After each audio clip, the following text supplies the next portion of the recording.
Welcome to Wisdom of the World. Today's story is a story from Africa, and it's about respect, and it's called The Handkerchief, and it goes like this. Once upon a time there was a father who had a beautiful daughter, but she wasn't only beautiful, she was also very, very smart. And her father always asked for her opinion. He gave her a lot of respect.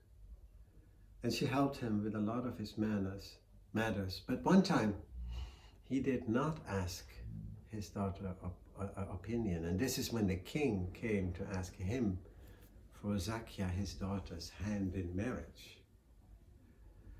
Oh, she said, I don't want to marry that king. I don't want to marry any guy that I don't know. Yeah. And the father said, well, but you know, Zakia, he's a nice man and he'll take good care of you. And so she thought, and then finally she said, okay, I will marry him, but there's one condition. He will need to learn a trade. Because suppose something happens and he's not king anymore, then what do? We have no income, we have to live like poor beggars. So let him learn a trade, yeah? So the father went back to the king and said, well, my daughter says, you should learn a trade. And the king said, oh, she's not only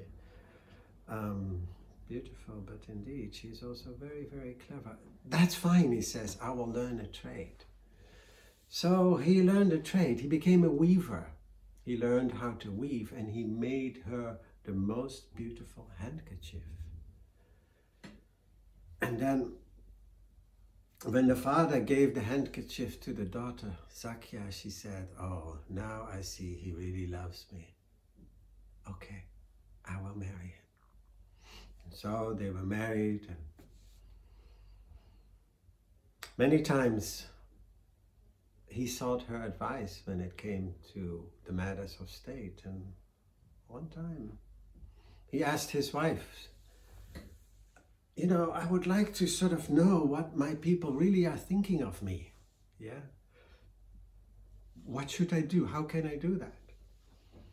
And Zakia thought for a while, and she said, well, then you need to dress up like them and go out in the country and just be like any of them, and then you'll hear what people think and people say.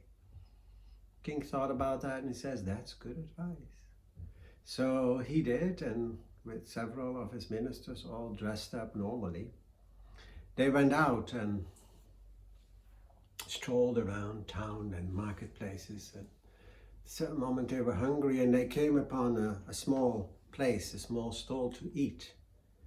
They said, okay, let's eat here. So they went in, and as soon as they got in, they fell through the floor. It was sort of a trap, or it was a trap. And they could hear people above them.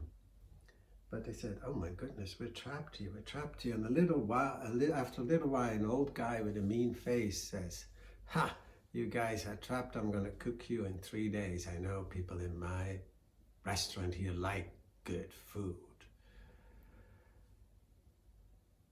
And then the minister said to the king, you should say who you are. Yeah, so then he'll let us go. And the king said, no, I don't think so. I think he will kill us immediately then. I need to come up with a plan, so let me think. So the king thought.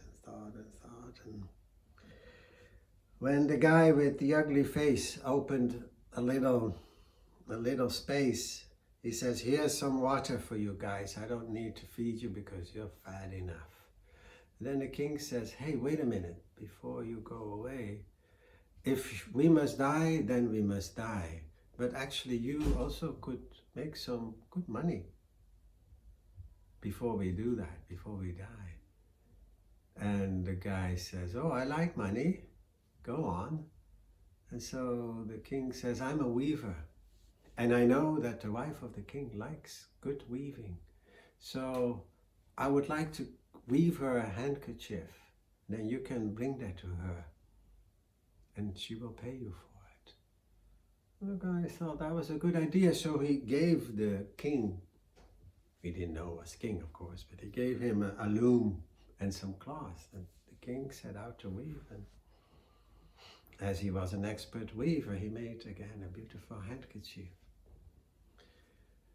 And the man of the restaurant went over to the palace, and it was very hard for him to get close to the queen, but finally he did, and he offered her, and he said, "Your Majesty, I have a good weaver, and he made this for you. Will you buy it?"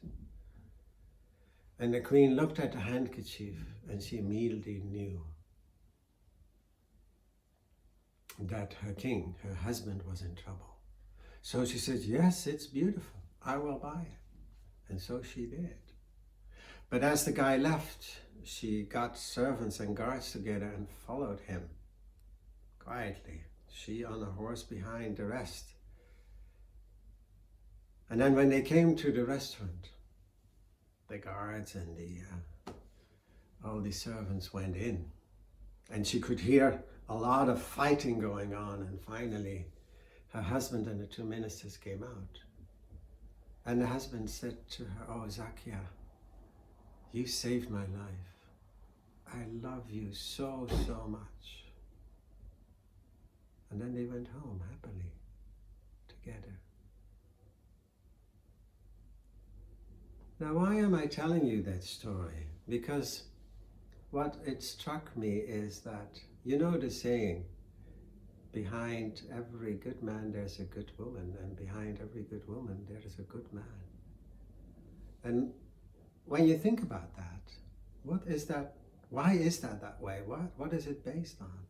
I think it's true love and true respect.